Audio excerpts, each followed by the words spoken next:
Muy buen día, yo soy Mario Martínez Vitela y esto es el curso de termodinámica para la Facultad de Química de la UNAM. En la sesión de hoy revisaremos el problema que se quedó de tarea y también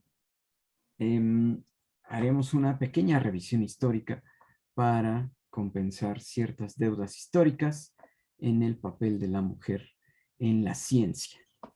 Bien, en nuestro curso ya estamos por terminar la parte 2, comportamiento empírico de fluidos.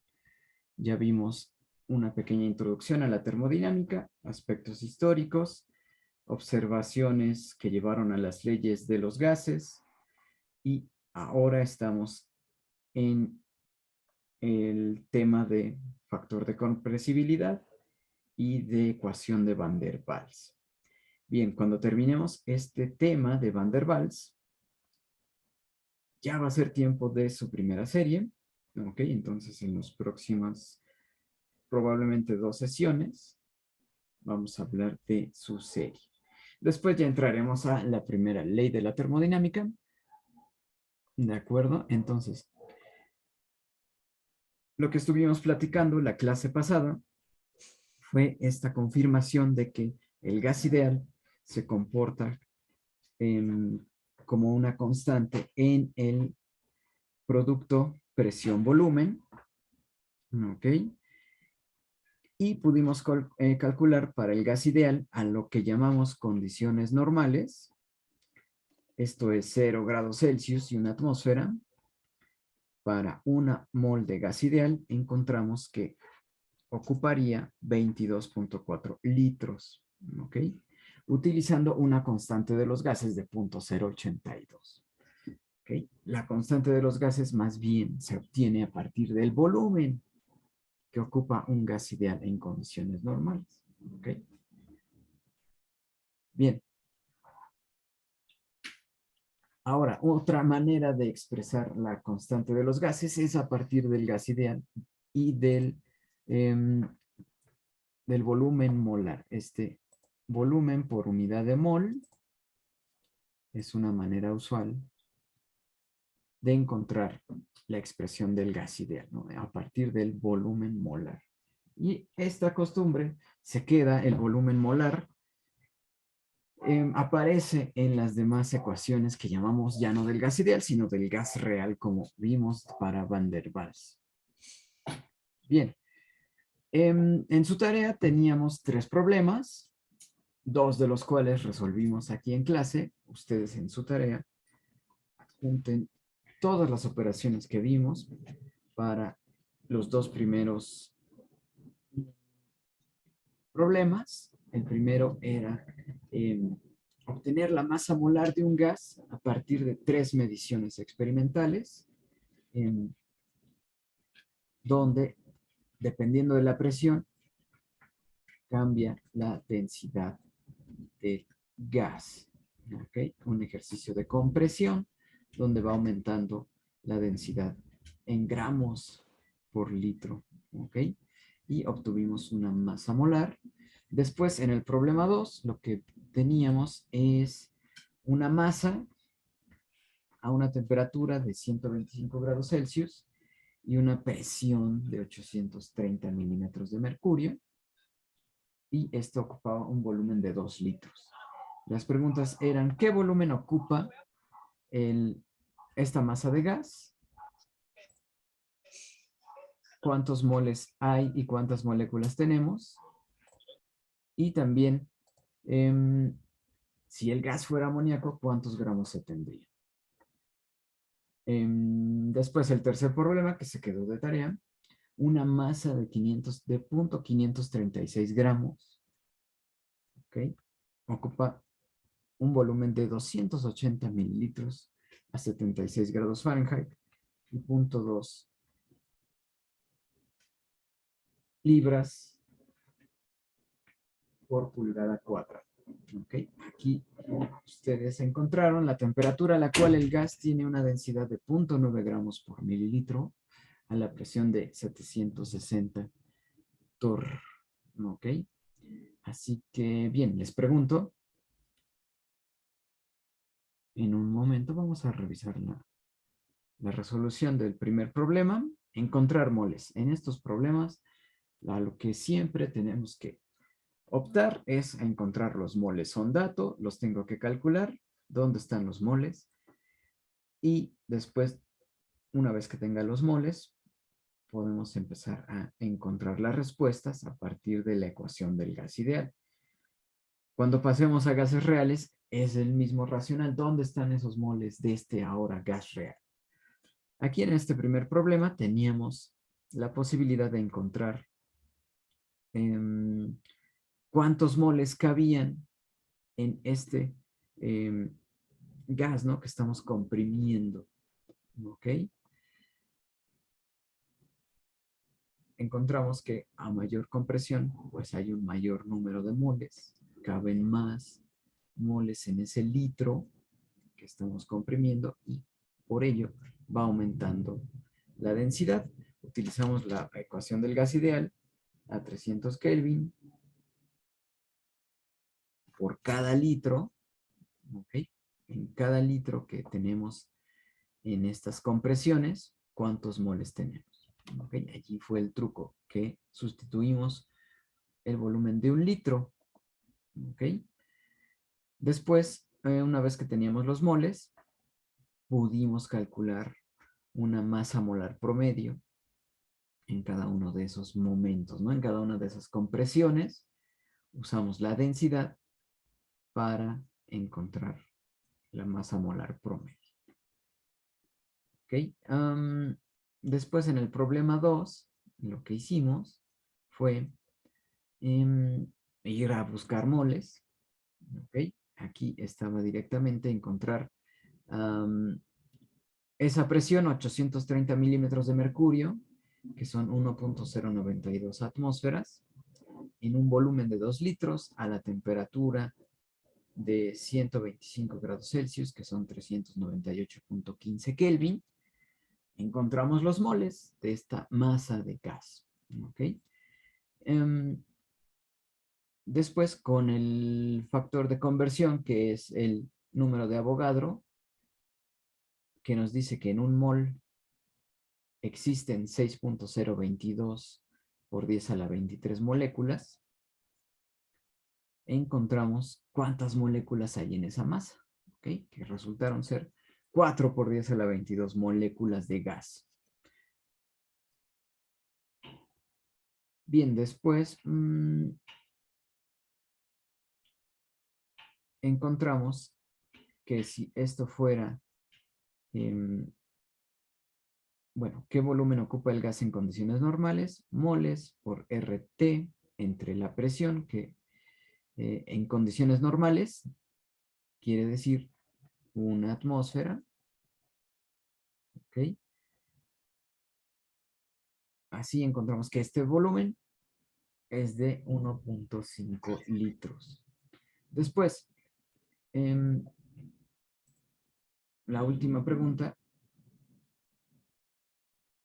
si el gas fuera amoníaco, ¿cuántos gramos se tendrían? Bueno, tenemos los moles, ¿ok?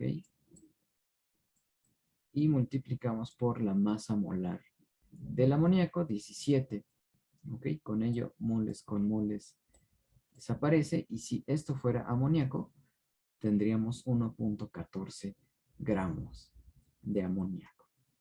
¿De acuerdo? Aquí, ¿cuál fue el truco? Bien, entender a qué se refieren con condiciones normales.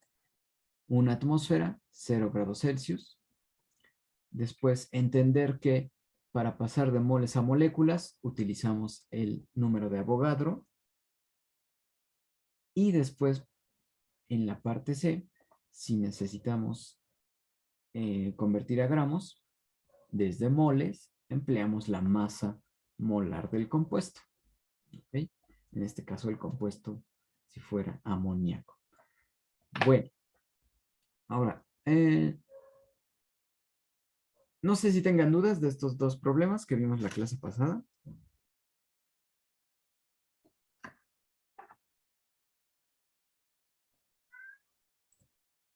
No, profe.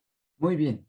Voy a entonces a que me ayuden a plantear este problema.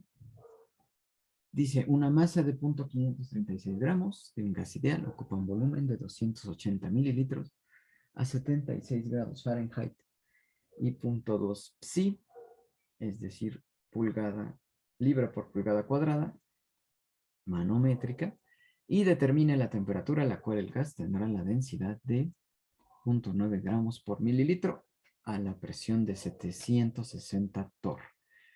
Bien, les pregunto, ¿cuál es la temperatura que encontraron para este problema?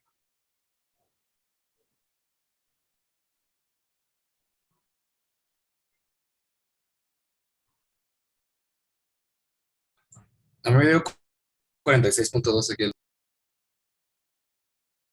A mí 40 46.54 Kelvin. Ok, A mí 46.51. 46, ok. Mm, mm, Bien, ¿qué fue lo primero que hicieron? Bueno, vamos a ver en el chat qué nos dicen. 46, 46, 46.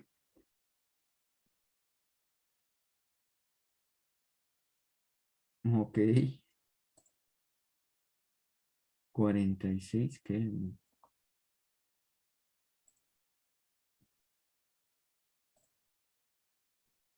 Bueno, órale. Voy a intentar dibujar aquí. Bien, gracias. Veo que les da 46.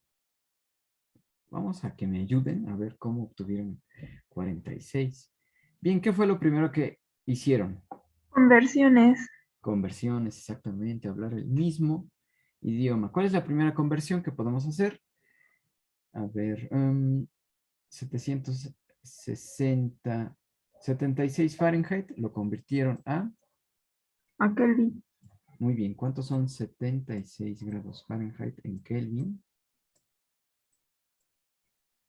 297.594. Ok, 297. ¿Punto qué? 594. Ok, lo voy a dejar en punto 6, si les parece. Punto 6, lo redondeamos. Bien, ¿cuál es la siguiente conversión que hicieron? La presión. La presión que está en punto 2 psi. Lo convirtieron a atmósfera, supongo.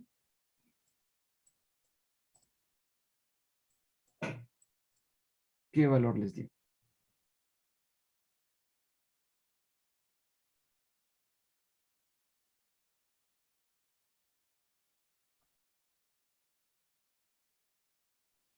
Cero punto cero 136. Gracias. 136. Ok, atmósferas. Listo. Y después, ¿a dónde se fueron con este problema? También los mililitros al litro. Mililitros a litros. De acuerdo, 0.28. Bueno, aquí ya lo estoy con- ¿Están de acuerdo? Que ese volumen son 0.28 litros. Ok. Entonces, temperatura, presión, volumen. Después, ¿a dónde se fueron? ¿Qué hicieron después? Bueno, yo calculé con esos valores. Gracias, Milka. ¿Qué calculamos? El número de mol. Muy bien. Nos fuimos directamente una vez que ya está uniformado en unidades del sistema internacional y que nuestra constante de los gases pueda ser empleada en atmósfera litro por mol Kelvin. Podemos calcular el número de moles. Ok, entonces, esto es presión-volumen entre RT.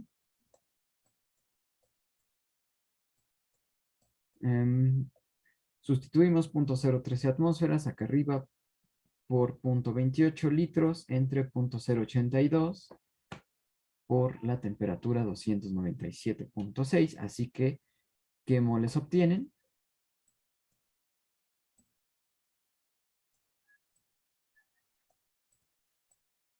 1.56 por 10 a la menos 4 mol. Gracias. Ok, lo voy a escribir así, pero está en concordancia. 0.0116 moles. ¿Estamos de acuerdo? 156 sería. 156. Ok.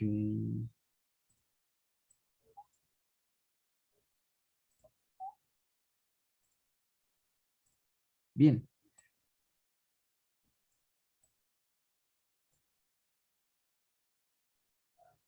¿Sí están de acuerdo con ese número? Sí. No, pero en el chat dijeron y concuerdo que es 0.30 y ya luego el 156. Bueno, al menos también me dio eso. Ok. O en notación científica sería 1.56 por 10 a la menos 4. Ok. Va que va. Vamos a ver cuánto me da a mí. Para que tengamos todos la misma respuesta. 0.0136 por 0.28 entre 0.082 por 297.6.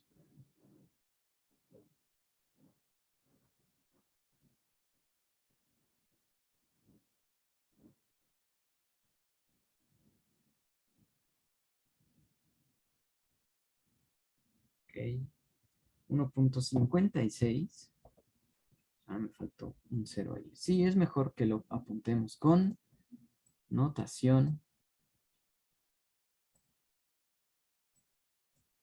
exponencial. 1.56 por 10 a la menos 4.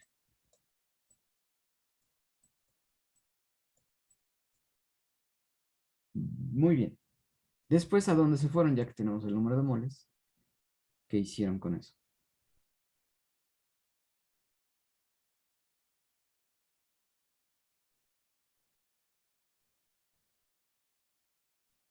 Luego calcular el volumen, ¿no? Final que se necesita para esa densidad, ¿no? Bueno, después de calcular los gramos. Ok, ¿alguna otra opinión? ¿A dónde se fueron después de tener ya los moles? Sí, yo también saqué el volumen. Yo igual. Caray. Ok. em,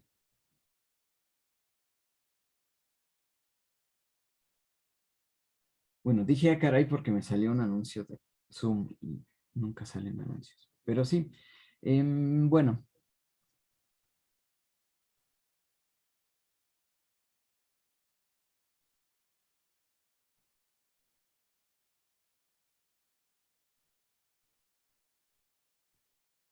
bueno, les platico lo que yo hice. Yo calculé una masa molar para este compuesto,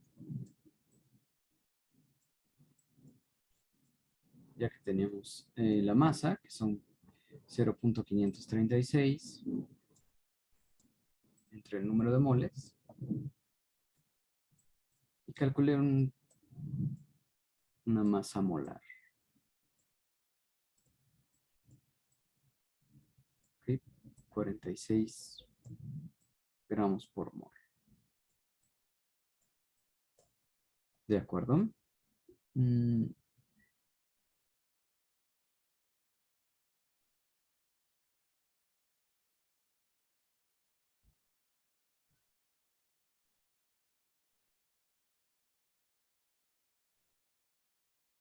Ahora, después lo que yo hice fue dividir la densidad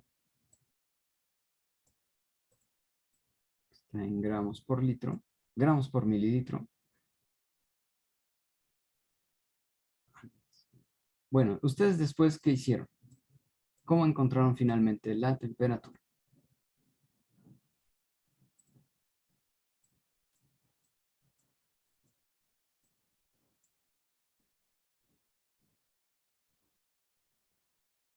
Pues ya una vez teniendo los mililitros, bueno, salen mililitros con la densidad, pues bueno, yo los pasé a litros, luego como dice que determinamos la temperatura y que tiene que tener una presión de 760 torr, pues una vez equivale a una atmósfera. Sí. Y ya sustituí los valores y ya me dio. Ok, entonces utilizamos este despeje. PV entre NR, ¿de acuerdo?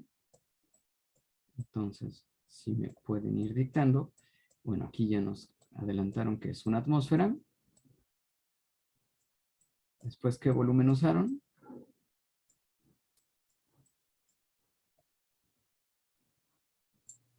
Bueno, yo 5.9 por 10 a la menos 4 litros. Ok.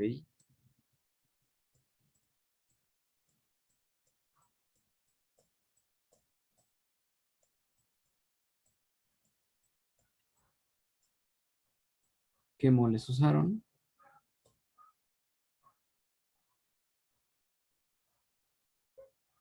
1.56 por 10 a la menos 4. Ok.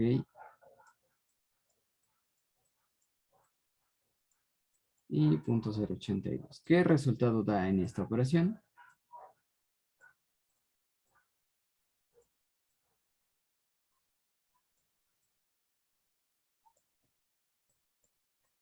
A mí me dio 46.51 Kelvin. Ok, en el chat, entonces llegamos a 46 también. 46 Kelvin a una atmósfera y una densidad de 0.9 gramos por mililitro. Ok. Bien, esta resolución la voy a subir a las diapositivas de hoy. ¿De acuerdo? Y bueno, entonces, este sería el último problema que vamos a hacer de gas ideal. Ustedes ya tienen varios tipos de problema que hemos resuelto. Así que esperemos, vamos a esperar esta clase de ejercicios para su serie. ¿Ok? Bueno. Voy a continuar con la presentación.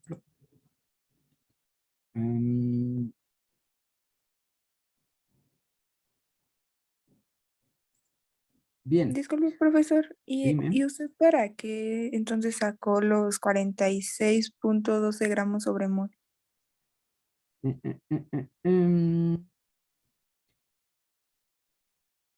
Yo creo que solamente fue para en esos moles y calcular, ya que teníamos una masa, aproveché para sacar una masa molar. Ah, ok. De acuerdo. Bien, voy a borrarlo.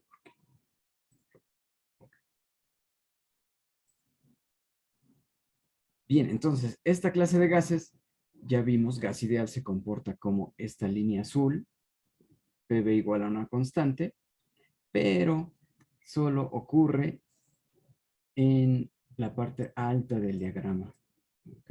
En los gases que están en la parte de arriba, en altas presiones, se verifica el comportamiento ideal, pero conforme va bajando la presión para un gas, ocurre este fenómeno que es la aparición de una fase líquida. La aparición de una fase líquida no está prevista por la ecuación del gas ideal, no sabe que es un líquido, ¿ok? Así llevamos con este esfuerzo de crear ecuaciones de estado que sí predigan que un gas ante una compresión va a condensarse, ¿ok? Aquí tenemos el diagrama del CO2, donde por ejemplo, esta línea negra es una isoterma ideal. Son isotermas estas líneas de colores. En esta estamos a 50 grados Celsius, comprimiendo el CO2. Es decir, y no hay una compresión que haga que cambie de fase. Siempre es un CO2 gaseoso. Después, bajamos un poco la temperatura. Hacemos otro ejercicio de compresión y empieza a aparecer esta anomalía en el comportamiento, en la isoterma, que ya aparece una especie de joroba, indicando que ya estamos en un reino, en una situación donde no es ya tan sencillo considerar que sea un gas ideal, ya hay una desviación. Después, si seguimos enfriando, por ejemplo, en esta línea azul, un ejercicio de compresión, estamos disminuyendo el volumen, aumentando la presión, y aparece una fase líquida, ¿okay? En esta línea. Y aquí entonces definimos una presión que se mantiene constante, y es la presión de vapor del líquido que está en contacto con ese vapor que llamamos ahora. ¿Okay? De este lado derecho vemos los ejercicios que estamos haciendo, aplicando una presión o comprimiendo, disminuyendo el volumen hasta que las interacciones son tan relevantes que hay un cambio de fase. ¿De acuerdo? Bien, vimos también el gas de la risa, los datos para este gas, óxido nitroso. En altas presiones se comporta como un gas ideal, ¿ok? Hasta que llega aquí del lado derecho, vemos una aproximación a esa zona donde ya no se comporta como un gas ideal, ¿ok? Y crea esta joroba, ¿no? Este domo, donde dentro del domo hay una coexistencia líquido-vapor a temperatura constante, isotermas, 36.1 grados Celsius, 0.2, 0.3, etcétera, y tenemos un punto crítico, ¿ok? Donde está la cúspide de este domo, ¿no? Donde determina la cúspide de esta coexistencia líquido-vapor. El gas ideal no puede distinguir esto, ¿no? No sabe que esto pasa. PV igual a una constante, quiere decir esta clase de curvas. ¿Ok?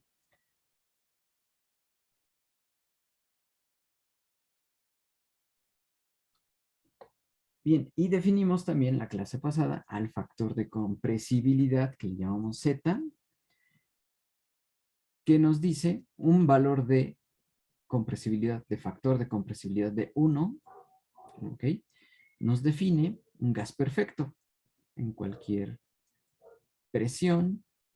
El factor de compresibilidad va a ser 1 para un gas perfecto. Un gas perfecto nunca se aleja de del comportamiento ideal. Hay diferencia entre esas dos curvas. Siempre el gas perfecto es como un gas ideal, Z igual a 1. Después, si Z empieza a desviarse, comienzan, es decir, hay evidencia de la aparición de las fuerzas intermoleculares. ¿Okay? La interacción de las moléculas, fuerzas repulsivas que promueven la expansión del gas o las fuerzas atractivas que promueven la compresión del gas. ¿Okay? Así, a presiones muy bajas, los gases podemos decir que son perfectos a presiones bajas.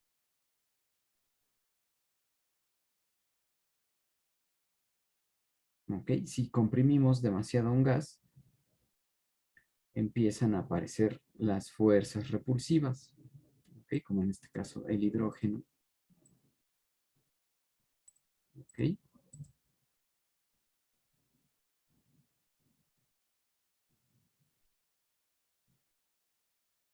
Y vimos, por ejemplo, un factor de compresibilidad menor a 1, quiere decir que dominan fuerzas atractivas, como en esta línea verde que estoy marcando para el metano. Aquí dominan fuerzas atractivas, factor de compresibilidad menor a 1, pero llega un momento en que la presión comienza a afectar, a desviar en sentido repulsivo, y entonces pasa a ser un Z mayor a 1.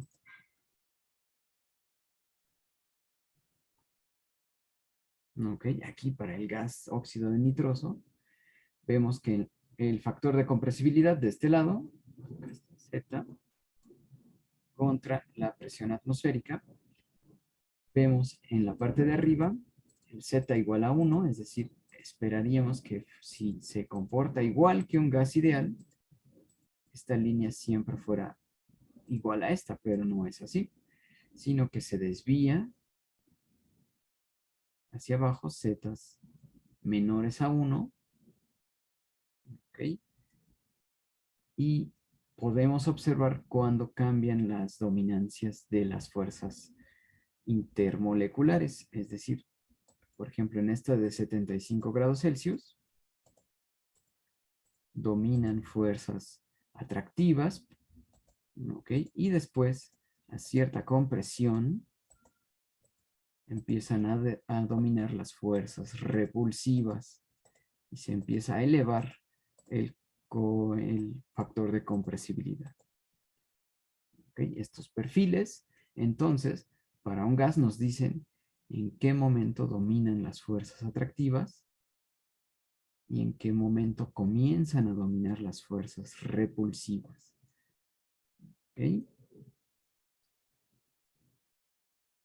Bien, así el factor de compresibilidad relaciona el volumen que estamos midiendo, el volumen molar que medimos, lo relaciona con el volumen del gas perfecto, el que debería tener si siguiera la ley del gas ideal.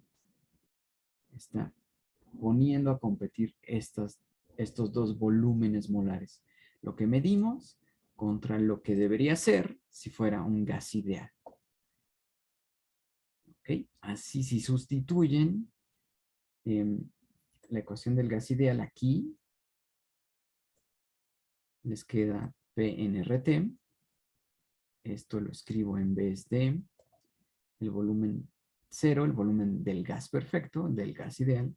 Ya lo sustituí y me queda relación presión, el volumen que estoy midiendo entre RT.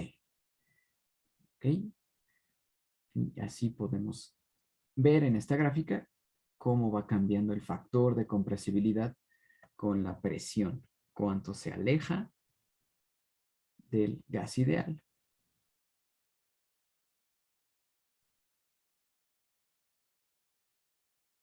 Bien, así, ecuaciones más sofisticadas que el gas ideal empezaron a proponer un término de desviación para el volumen de las moléculas del gas, y empezaron a proponer esta clase de términos. Aquí se llama B0, es un factor de corrección que tiene unidades de volumen, ¿okay? Pero no es un volumen de las moléculas, por ejemplo.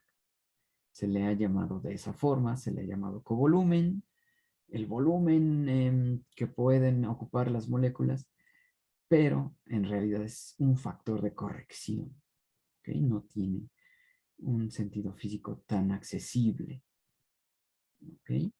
En el gas de Van der Waals, platicamos que en su tesis de doctorado se inspira en trabajos anteriores, pone este factor de corrección al volumen y la aportación en este factor que le llaman el término atractivo, este A o alfa en volumen molar al cuadrado, es un término atractivo que quiere decir que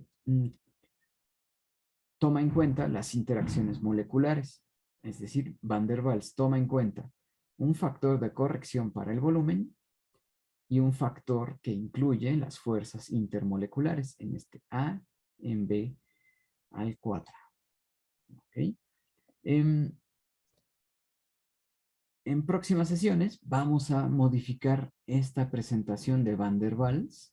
Aquí está explícita en la presión. Esta es una ecuación de estado a partir de las propiedades extensivas e intensivas. Nos dice cuál es la condición de la presión. Es una ecuación de estado. Pero lo podemos expresar en función del volumen, ¿ok? Del volumen molar es igual a una ecuación que vamos a sacarle provecho también. ¿De acuerdo? Ahora nos quedamos con que Van der Waals es quien no es el primero, pero lo resume de una manera que toma en cuenta las interacciones moleculares y un factor de corrección para el volumen de este gas. ¿Ok? Bien. Ahora, otra manera de expresar ese B0, ese factor de corrección que ustedes pueden encontrar en la literatura es con B. ¿Ok? Bueno. Ustedes pueden encontrar, o vamos a usar, estos coeficientes de Van der Waals para encontrar las isotermas que describen la posible compresión, la posible licuefacción de un gas, a diferencia del gas ideal que no sabe que es un líquido, ¿no? Van der Waals sí puede predecir que hay un momento en que las interacciones moleculares son de tal magnitud que el gas condensa. ¿Ok? Ahora vean, B o B0 tiene unidades de volumen molar. ¿Ok?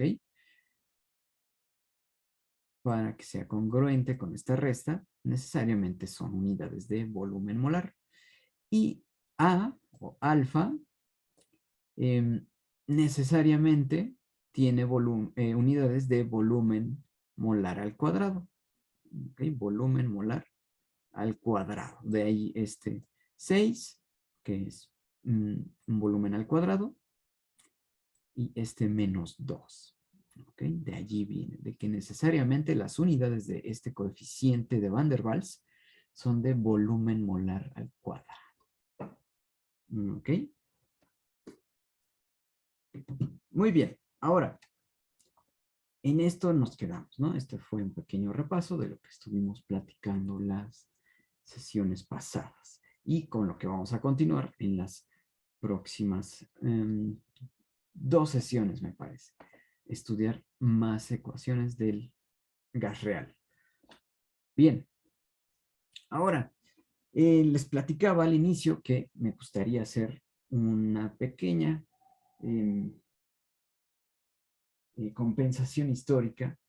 Tal vez no es muy poco realmente lo que yo puedo hacer aquí, pero bueno, es en compensación del tiempo que yo perdí escuchando chistes machistas, tonterías, que en vez de abonar a la visibilización del trabajo de las compañeras académicas, bueno, lo perdimos, ¿no? Una manera de compensarlo.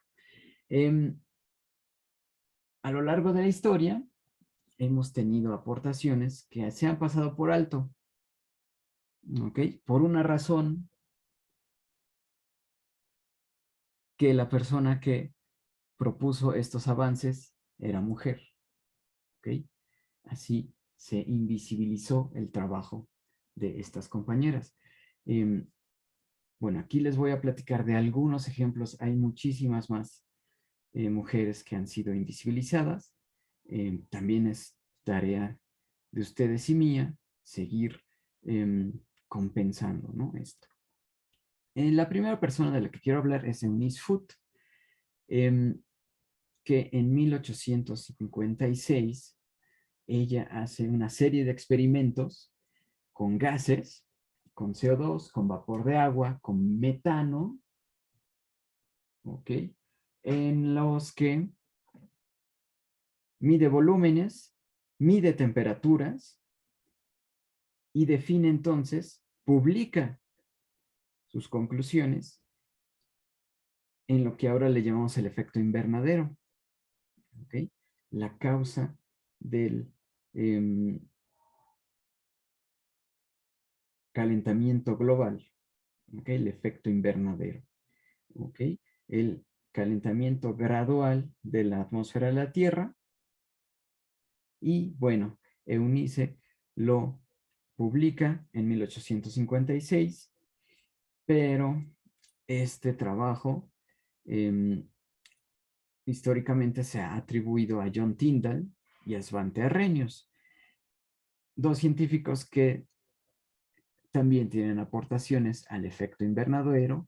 John Tyndall habla de la radiación infrarroja de los gases, etcétera, y Svante Arrhenius 30 años después también habla de la radiación, pero es Eunice quien con sus aportaciones, experimentos de expansión de gases, es quien explica el efecto invernadero. ¿Okay? Lo publica en el American Journal of Science, ¿ok? Pero bueno, fue largamente invisibilizado. Después, si quieren hablar más o platicar más de esto, aquí les dejo una nota histórica sobre sus trabajos y cómo predice el cambio climático. Bien, después, un poco más adelante en la historia, 1938, Berlín. Imagínense un periodo pues muy tenso. Berlín en 1938. Había un partido en el poder que empezó a perseguir a cierto sector de la población, a la población judía, ¿no? Bien, entonces Lisa Meitner era judía, ¿ok? Y trabajaba junto a Otto Hahn y a Fritz Strassmann en los trabajos de fisión nuclear. Ella tiene que abandonar Berlín por la persecución nazi a la comunidad judía y les dice a Otto Hahn y a Fritz Strassmann sus ideas sobre la fisión nuclear, ¿ok? Y ya tiene que huir de Berlín. Entonces, después Otto Hahn y Strassmann pueden seguir trabajando y llegan a conclusiones sobre la fisión nuclear, pero nunca dan el crédito a Lisa Meitner, ¿no? En 1945, Otto Hahn recibe el Nobel de Física por el descubrimiento de la fisión de núcleos pesados, ¿ok? Pero Lisa nunca fue mencionada, ¿no? El trabajo de la profesora Lisa Meitner. Aquí les dejo también del American Chemical Society una pequeña semblanza. Después, Alice Ball. Alice Ball, afroamericana, nació en el estado de Washington, en el norte de Estados Unidos. Estudia química, ¿ok? Y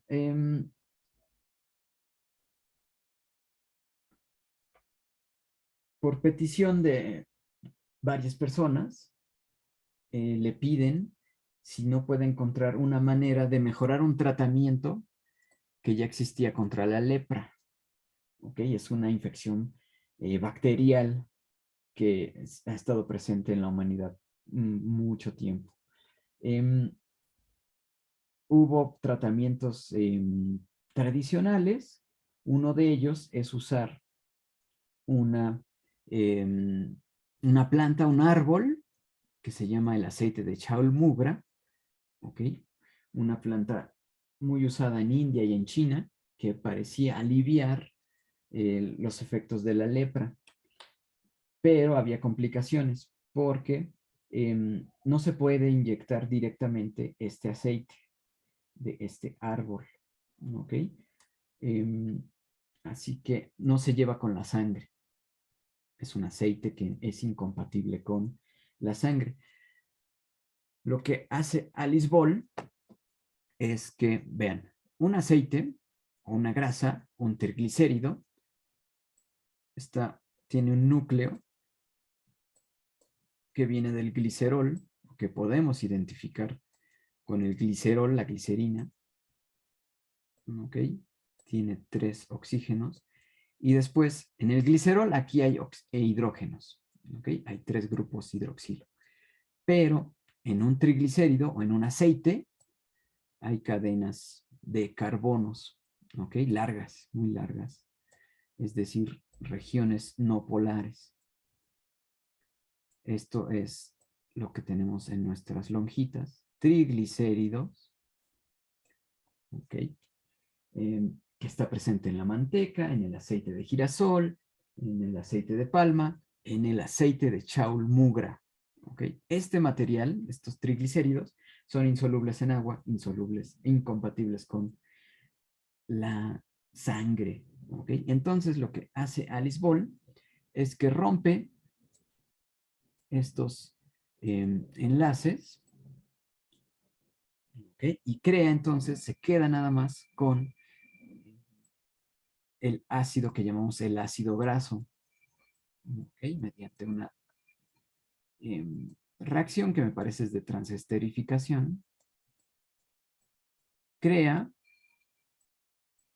el ácido graso que viene de ese triglicérido. ¿Ok? Es decir, ahora tiene una parte que sí es soluble en agua. ¿Ok? Esta parte sí es soluble en agua. ¿Ok? Entonces, a partir del aceite de chaul mugra, Alice Ball crea un material, el ácido graso, que es hidrosoluble y entonces puede ser inyectado. ¿Ok? Ahora, aquí viene bueno, es lo trágico. Alice Ball todavía no se graduaba, vean qué joven era, tenía 23 años cuando empieza a trabajar en esto, termina un año después, en 1916, pero muere a los 24 años por complicaciones de estar trabajando con clorogas. ¿Ok? Ustedes saben que el clorogas es el gas mostaza, es altamente reactivo con los pulmones, ¿no? Empieza a deshacer los pulmones. Y en esa época, pues no era necesario trabajar en campanas de extracción. No había medidas de seguridad como las tenemos ahora. Entonces, Alice Ball estuvo trabajando con clorogas sin las medidas con las que gozamos ahora. Muere a los 24 años por complicaciones del trabajo con cloro, ¿no? Pero su trabajo del tratamiento contra la lepra queda, y aquí viene donde aquí justificamos o entendemos mucho de la lucha que vamos a tener hoy. El director, que ni siquiera pongo su nombre aquí, el director de la Universidad de Honolulu, donde ella trabajaba, después de que ella muere, toma ese trabajo, la creación de este material hidrosoluble, y lo presenta como propio. ¿Ok? No solo invisibiliza el trabajo de Alice Ball, sino que se apropia de el trabajo que ella hizo. ¿Ok? También les voy a poner un enlace sobre el trabajo de Alice Ball para que lo chequen. Bien, después, les digo, son unas pocas mujeres que tenemos aquí, son muchos ejemplos. Katherine Johnson, afroamericana, matemática, ella es quien, mediante el cálculo, ¿ok? Utiliza el método de Euler, un método numérico. Ella emplea esa metodología para calcular cuáles son las trayectorias seguras para los viajes de el segundo hombre en el espacio, después de Yuri Gagarin. El segundo hombre en el espacio es Alan Shepard. Ella calcula cuál es la trayectoria a la subórbita. Y después, esto fue en 1961, y en el 62, Katherine Johnson encuentra las coordenadas para la trayectoria del vuelo de John Glenn. El vuelo de John Glenn es kilómetros más arriba de lo que fue el de Alan Shepard y da los primeros vuelos orbitales, ¿no?, a la Tierra, gracias al método de Katherine Johnson. El trabajo de Katherine Johnson en la NASA pues permite que más ingenieras, más matemáticas, más científicas, poco a poco fueron encontrando más espacios en la NASA para desarrollar, ¿no?, para aprovechar ese talento.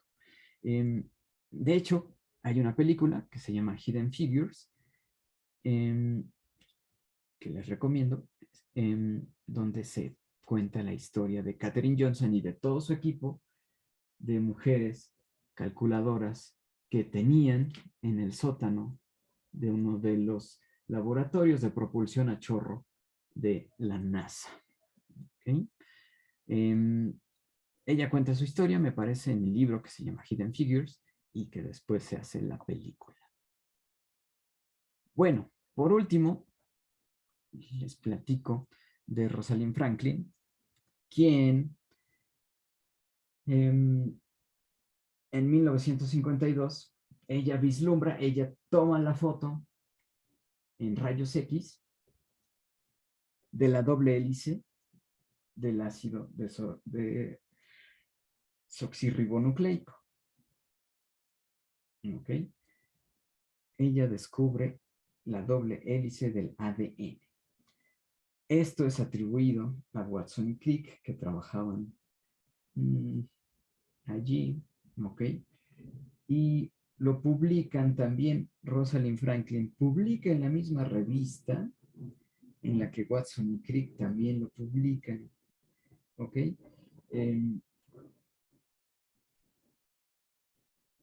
Bueno, la historia más o menos cuenta que Watson y Crick alcanzan a ver los archivos, las fotos que estuvo tomando Rosalind, y de ahí, no sé si se roban, pero bueno, se inspiran para sacar su propio trabajo en la misma revista, en la misma edición, ¿no? En las páginas adelante, ¿ok? Es decir, el trabajo de Watson y Crick está en la página 20, por ejemplo, y el trabajo de Rosalind Franklin está en la página 30. ¿Ok? Y se le atribuye esta doble hélice a Watson y Crick, no a Rosalind Franklin, cuando debería ser al revés, o que Watson y Crick le den crédito a Rosalind Franklin. No sucede. ¿Ok? Hemos tardado más o menos 70 años en que este trabajo se le dé el crédito que se merece. Bueno, les voy a dejar los enlaces, estas pequeñas semblanzas para compensar esta deuda histórica en el campo de la academia. Bien,